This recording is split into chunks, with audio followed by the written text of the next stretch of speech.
Hey guys, it's Emma Vigeling with TYT Politics. On Wednesday, the Supreme Court heard arguments in a case called Carpenter v. United States that would determine whether police can access cell phone location data without a warrant. That is crazy. But the Supreme Court has ruled on similar Fourth Amendment cases in the past. In a 5-4 vote, the U.S. Versus Jones case, the Supreme Court ruled that the police violated suspects' rights when they put a GPS on the bottom of this suspect's car for a month without a warrant. How clear is that? Even Justice Scalia, along with the liberal justices, voted in the correct way in that case. So good on the Supreme Court there. In 2014's Riley v. California, the Supreme Court also did the right thing, ruling unanimously in that case. Chief Justice John Roberts compared the warrantless search of cell phone on arrest to general warrants that were a part of why the American Revolution started. So good on the unanimous Supreme Court back in 2014. And it looks like they might rule the right way again here. This is a rare bit of good news from the United States government right now. Huzzah! During oral arguments, justices from both sides, including Gorsuch, sounded skeptical over the Trump administration's claims that there is no reasonable expectation of privacy when an individual shares cell phone information with a third party, that third party being massive telecommunications companies. That's what we're discussing. If cell phone companies can essentially coordinate with police departments and share your information without warrants.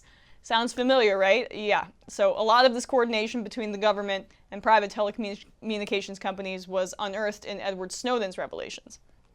The case is about much more than cell site records. It requires the Supreme Court to scrutinize one of the basic tenets of surveillance law, what lawyers call the third-party doctrine.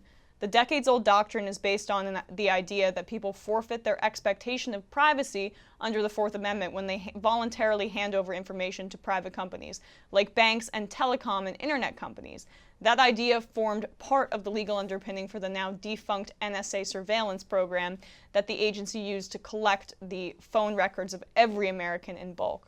After NSA whistleblower Edward Snowden revealed the existence of the program in 2013, Congress passed a law to amend it in 2015. But if the Supreme Court rules the right way here, this could provide legal precedent to help prevent things like this from happening in the future, including using the third-party doctrine to basically justify violating our Fourth Amendment rights. The third-party doctrine is outdated, and using it to justify this kind of mass surveillance is so disingenuous, because back when it came into legal prominence or into legal arguments, we didn't have these cell phones that have all of our data on it, that have where we're going, what we're buying, who we're talking to, every piece of information that you could gather about a person on it. The idea that the Founding Fathers, if they were to exist today, wouldn't object to a warrantless search of people's data on their cell phones is absurd and disingenuous by the Trump administration and the Obama administration, who used that kind of argument